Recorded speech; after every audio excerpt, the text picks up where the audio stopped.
Hey folks, good morning, good afternoon, good evening, whenever you're watching this video. This is Doug with News and Views by Doug. So there's a lot going on. The first thing I'm going to give you is an update. Apparently Russian drones have flown into the Baltic states, Estonia, and there's been an incursion into Latvia.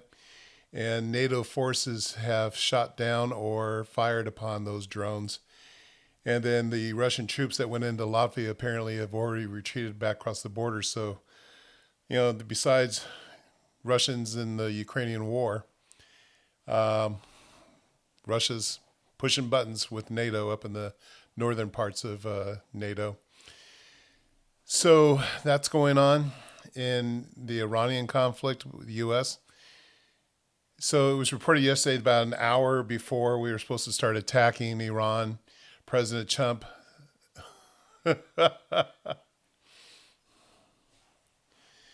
So in the U.S.-Iranian conflict, yesterday, President Trump said that about an hour before he had planned on launching the attacks on Iran to finally break the ceasefire, that he changed his mind because the Gulf states had asked him not to do it because that there was some movement on a peace negotiation.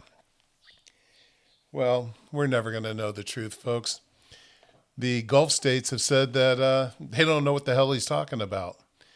And there's a large group of people believing that with Russia and China flooding Iran with weapons in the last couple of weeks, that they have sophisticated ground-to-air shoulder-fired missiles. And that it was reported that some of the American pilots were getting kind of lazy because they didn't have anyone going up against them, that they kept flying the same routes and therefore were predictable. And that's why we had an F-15 shot down, an F-35 hit. And so basically, hopefully we're revising our strategy. But if President Trump doesn't react, if he doesn't heavily attack the Iranian regime, then what the hell was this all for? It's just, I hope it's not a waste of time and worthless. So yesterday, as you're all aware, there was a shooting at a mosque in San Diego, the Islamic Center of San Diego. And 3 of the employees at the mosque were murdered, security officer and 2 of the other employees. And there was a gun battle between 2, some people were calling them white supremacists, but if we'll show a press conference that happened today with some updates. And it just, were they white supremacists? I mean, no one really knows, but they are terrorists. That's known.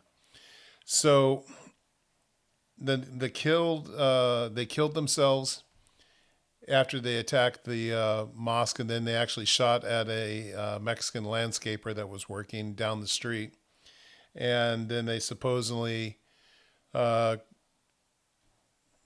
killed themselves. Their name was Kane Clark, who was 17 years old, and Caleb Velasquez, who was 18 years old. Yesterday we were saying 19.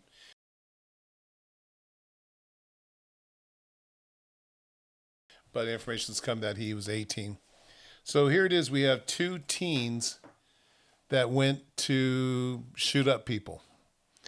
And in today's news conference, on 2 occasions, the special agent in charge for the FBI clearly says that these guys had nothing to do with going after a certain religion, going after the Muslims, that these guys hated everybody and they hated all the religions. And I guess they left a manifesto or a suicide note. But the FBI has collected over 30 weapons and other gear. They're doing their search warrants. But twice the FBI agent said that it just wasn't because they're Muslim that there was an attack.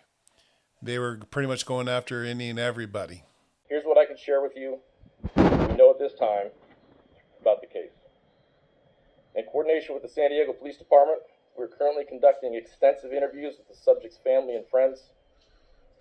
We've executed 3 search warrants at residences associated with the subjects. During those searches, we found and seized numerous firearms from 2 of those locations, including numerous pistols, rifles, shotguns, ammunition, tactical gear, as well as electronics. So far in this investigation, we've seized over 30 guns and a crossbow. We're continuing to process the information from all the locations, and we will provide more information when we're able to do so. We've also executed search warrants on the electronic devices the subjects had with them at the time of the incident, and we're in the process of obtaining additional search warrants for additional devices. In the vehicle they used, we also identified writings and various ideologies outlining religious and racial beliefs of how the world they envisioned should look. These subjects did not discriminate on who they hated. And let me be very clear, to anyone that thinks that they can end the world through violence, they are sorely mistaken. The FBI, our law enforcement partners, and our community are much stronger than you think, and we will always serve on the right of good. We know that the shooters didn't make it in the front entrance of the center, but they didn't go further than that. Did they leave the center because the guard had slowed them down and got the building on lockdown, so they couldn't get any further? Thank you, Trevor. So the question for everybody is, what depth into the facility, into the mosque, did the shooters actually go? What we've learned after reviewing extensive video from yesterday's events, when they engaged the security guard outside, they began to make entry into the front lobby.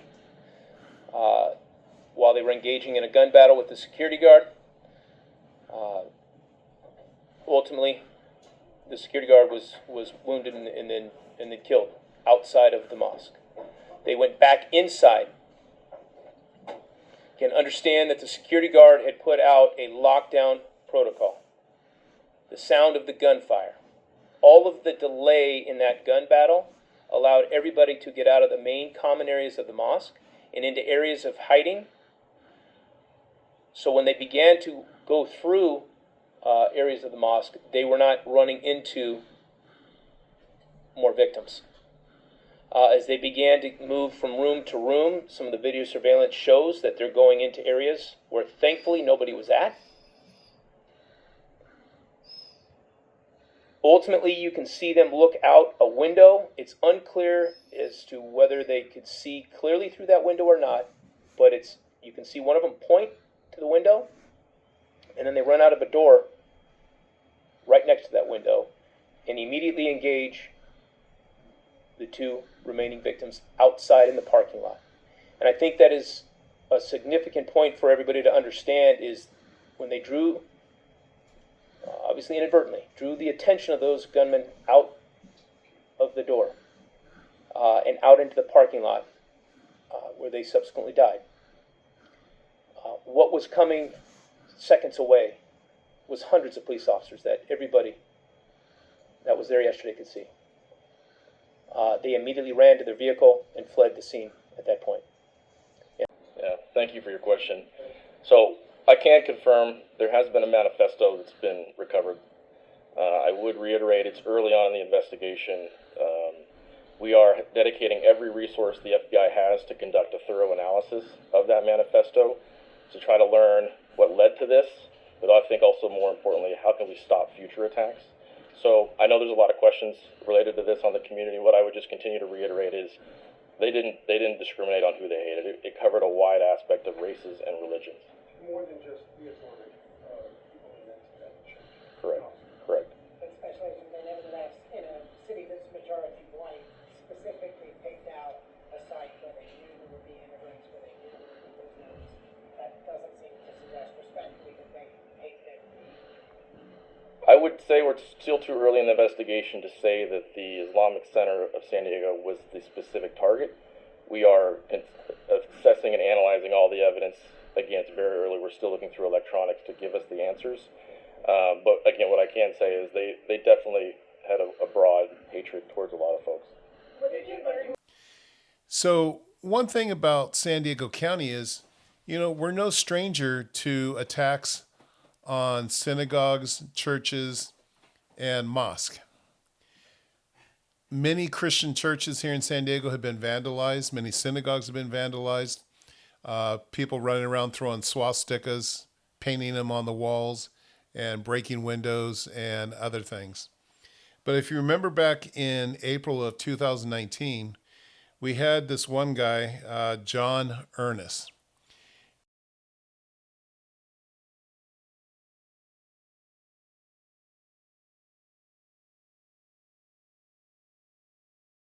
And he, on the 19th of, in April 19, he went to the Shabbat synagogue in Poway, where he went in shooting and he killed one person and wounded three others, including the head rabbi.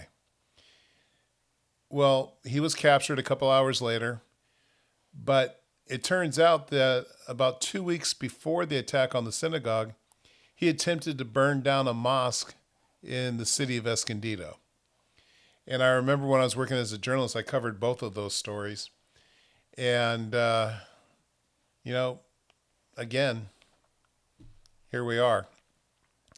But a lot of people may not remember or didn't know that two of the terrorists that participated in the 9/11 attacks, two of them went to this Islamic center of San Diego where they prayed and did their religious duties. Their name was Nawaf al-Hazami. The other one was Khalid al-Mildahar.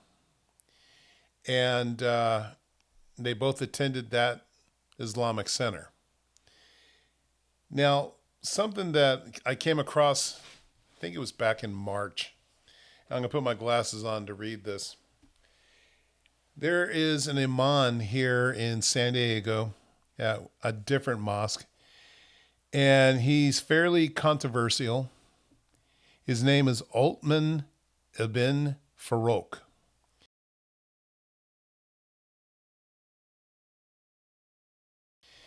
And he went in March, I believe it was March, in England, where he gave a talk.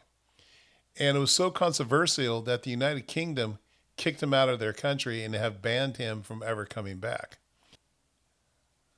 One of the things that he said was, "The future is ours. Every EDL nightmare of a Muslim Europe will come true. They can get mad if they want. I don't care. America will be a Muslim country. Russia will be a Muslim country. But we have to be part of the change."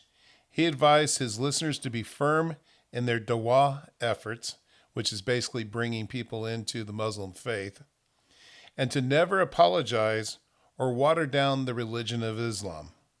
He prayed that Allah grants them all, life. So he said some other things. Now, one of the things I find interesting was that this man was stabbed back in, March of 2022. Somebody ran up to him while he was in a car. He had been at a public function giving one of his speeches. And someone ran up on him while he was in his vehicle and they stabbed him and called him an effing terrorist. And then they ran away. So he's also made another comment that I find really interesting. And I'm going to paraphrase this, but it's kind of a quote. He was talking about slaves in the Muslim religion, saying that Allah said it's okay to have slaves and that it's not adultery under the Muslim faith to have sex with your slave. If you cheat on your wife, that's adultery. Of course, they can have multiple wives. But it's okay to own a slave. And it's okay to have sex with that slave. Wow. I'm just amazed that in this world, in this country, that somebody can get away with that kind of speech. He originally is from Pakistan. His father was the inspector general of either law enforcement or the military. And he came here, grew up, joined a gang, a street gang, and then somewhere in his life he found Islam and Allah and eventually worked his way into becoming an imam. But this man is violent. And why he hasn't been deported by the U.S., I don't know. England deported him and said, can't come back.